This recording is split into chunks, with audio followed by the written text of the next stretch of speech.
Welcome back.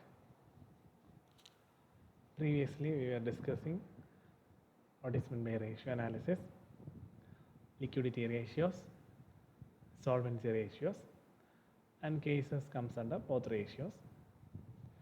Let's deal with some of the other tools comes under ratio analysis. Next ratio, activity ratios or test of turnover of activities. Activity or turnover ratio indicate the efficiency of management in the use of resources, both short term and long term. The overall performance of a company is evaluated on the basis of its ability to make sales using minimum resources. Turnover ratio reflects the speed at which the assets are utilized in effecting the sales. A higher turnover ratio means efficient use of funds by the management in generating more sales. The important ratios that comes under activity ratio or the test of turnover ratio of activities are: first one, inventory turnover ratio; second, debtors turnover ratio; third, creditors turnover ratio; fourth one, total asset turnover ratio; fifth one, fixed asset turnover ratio; and finally, working capital turnover ratio. Under this classification, here main emphasis is based on sales. How much an organization uses its minimum available resources or scarce resources in improving the sales, because organizations objective of achieving more profits or increasing income or returns mainly depends upon the sale activity of the organization. So whichever or whoever that concentrate mainly on improving sales by effective utilization of minimum resources, they can achieve efficiency or effectiveness as a whole. So under activity ratios, first one, inventory turnover ratio or stock turnover ratio, abbreviation ITR or STR. Kindly expand these abbreviations in the exam. The term inventory is a broad term because under inventory, it is a broader term than stock, because we all are familiar with the word stock. We know inventory, but we commonly use the term stock. The difference between inventory and stock is inventory is much broader concept rather than stock.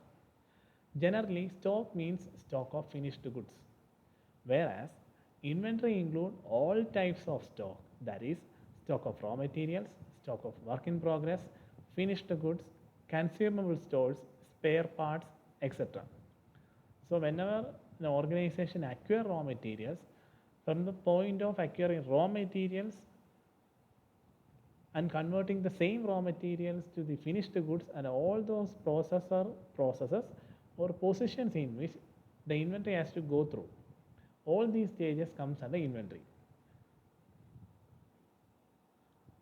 The balance sheet of a manufacturing company contains all these items of stock, while that of a trading company contains only stock of finished goods. That's why we are commonly using the term stock. And you are familiar with closing stock, opening stock, like that. In inventory turnover ratio, it studies in detail the cost of goods sold to average inventory. Equation is inventory turnover ratio or stock turnover ratio equal cost of goods sold divided by average stock. Okay, in the bracket it is given closing stock. I will explain the concept why this term is given in the brackets. Next one. In the question, you will not be given cost of goods sold as such directly, as well as average stock also. In the question, they will not give any considerable details regarding cost of goods sold as an amount directly. You need to identify the cost of goods sold because it is a amount or a value that is obtained by concerning various items comes under statements. Okay, we will study what is meant by cost of goods sold. Cost of goods sold is otherwise known as CGS. It is a difference between net sales and gross profit. Or cost of goods sold can be also identified by using this equation: opening stock plus net purchases plus direct expenses minus closing stock. Remember these two equations. You may come across questions where you need to aware about these two equations, and then only you can find the value of cost of goods sold. Next one, average stock. The equation of average stock is opening stock divided by plus closing stock whole divided by 2. As the name signifies, average is sum of two items divided by 2. Average stock is opening stock plus closing stock divided by 2. In some situations or in some cases, sometimes in the question they will not be giving opening stock and closing stock in the question. They sometimes give only the details regarding closing stock alone. In that situation, when you are going to find inventory turnover ratio, instead of average stock, you can either use closing stock alone. Only in those cases where the question didn't give any details regarding opening stock. And usually students may do a careless mistake that whenever there is no information regarding opening stock, they automatically use closing stock divided by 2. Never ever do like that. If you have opening stock and closing stock, it's okay. You can go for taking average by adding both and divided by 2. But in the question, there is no information regarding opening stock and only closing stock is given. Just take that amount here. That's why in the average stock, it is given bracket closing stock. In the absence of opening stock, you can use closing stock amount as average. So never take closing stock divided by 2. Okay, we will discuss about that part in some of the cases which we are going to deal. Next one, under inventory turnover ratio, whenever you get a ratio that is higher ratio, it means better efficiency in sales. Because inventory turnover ratio, why we using that ratio or tool is, it indicates the rapidity of turnover or the speed at which inventory is converted into sales. A higher ratio means, for example, it may be 5 to 8 times. Usually we represent in times. Indicates better efficiency in affecting sales. Whereas a lower ratio indicates inefficiency in affecting sales or keeping too much of stock. Sometimes there may be unsold goods. It is not good for the organization. It may be due to inferior quality goods, poor selling lines or obsolete items and so on. So whenever the organization is using this ratio, they must give emphasis on increasing their sales or turnover in stock. Never ever keep ideal stock. It is not good for the organization. Next one.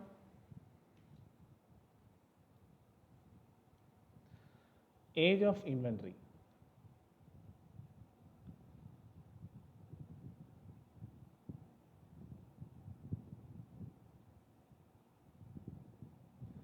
And before going into age of inventory, remember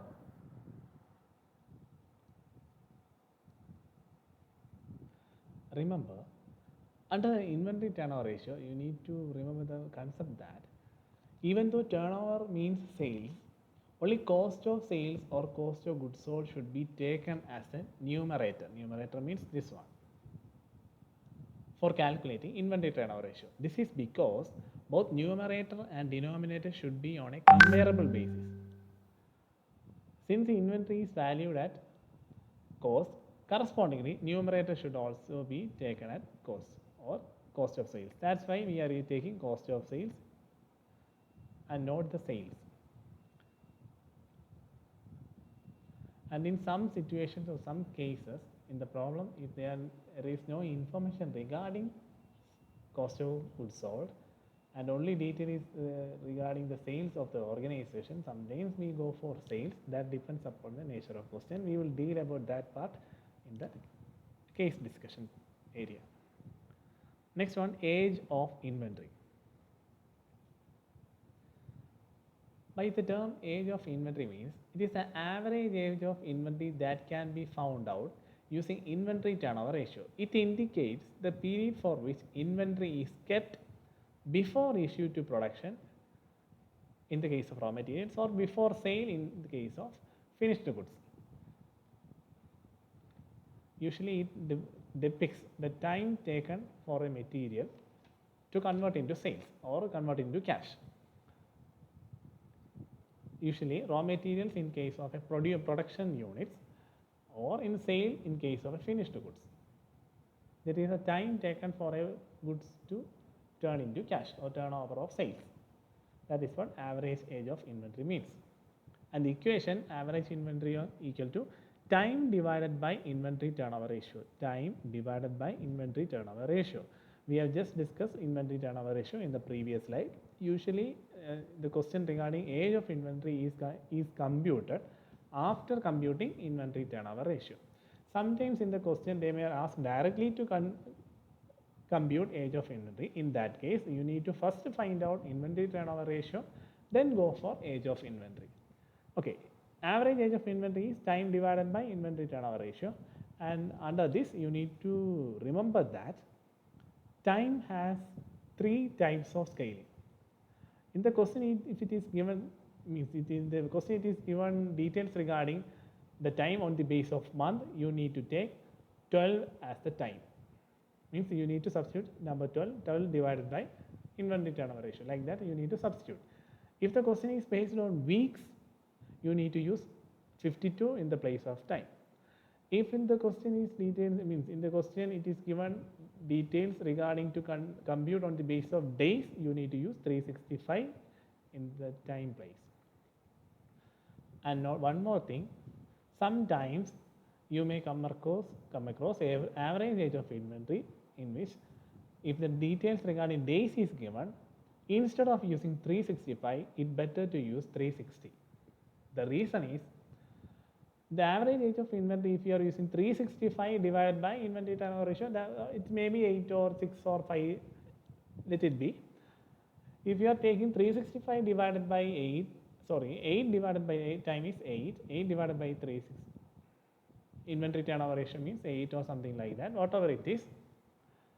If you are taking 365, you will definitely get a decimal number like 32.6 days or 37.7 days, like that. Usually in the real life, there is no concept like 36.5 days. We can either use 36 days or 37 days. So in order to get a round figure, it's better to use 360 instead of 365. Usually this detail will be given in the question. My suggestion is that it's better to use 360 while doing this average age of inventory. Next one, debtors turnover ratio or debtors velocity. It means debtors turnover ratio is calculated by dividing credit sales by average account receivables. And the equation is debtor turnover ratio is credit sales divided by average account receivable. Why we are using debtors turnover ratio is debtors turnover ratio indicates the efficiency in the realization of debtors. A higher debtors turnover ratio means favorable credit policy, or the firm is efficient in realizing cash from debtors, whereas a low ratio means the period of credit allowed is too high.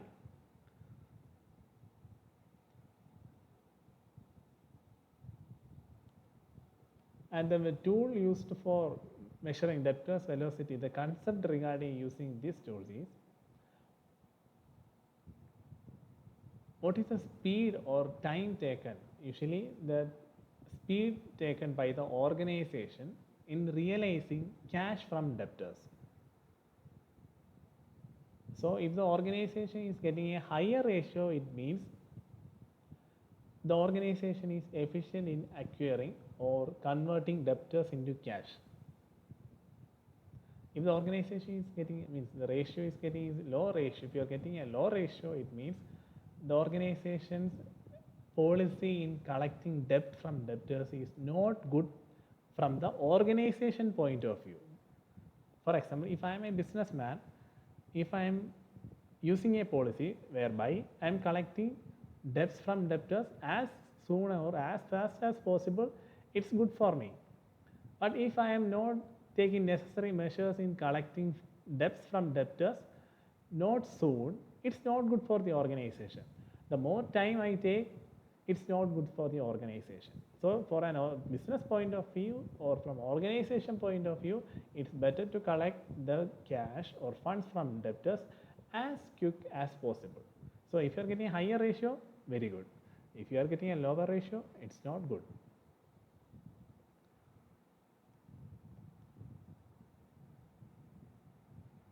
And the equation is debtors turnover ratio is credit sales divided by average account receivables. We all know what is meant by credit sales. And for the average account receivable, the equation is opening account receivables plus closing account receivables divided by 2. And for this part, opening account receivables, usually receivables includes debtors and bills receivables. And this opening account receivables means debtors and bills receivable at the time of opening financial year. It may be January or April, depends. And closing account receivable means debtors and bills receivable at the end of the financial year. So average account receivable means you need to add all those 4 items divided by 2. Sometimes in the question they will give only the details regarding debtors, opening debtors and closing debtors. Fine, just go for it. If you are getting or if you are come across a problem where you will have opening debtors, opening bills receivable, closing debtors, closing bills receivable, you need to take the sum of all divided by 2.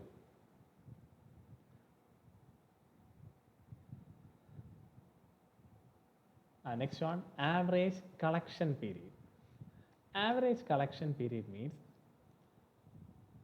how much time the organization takes. Usually it depends upon this classification. It may be on the base of months, on the base of weeks, on the base of days. Equation is time divided by debtors turnover ratio. It is just similar to the scale also. If the question is regarding on the base of months, you need to use 12 in the place of time. If it is on the weeks, you need to use 52. If it is on the base of days, use 360 in the place of time.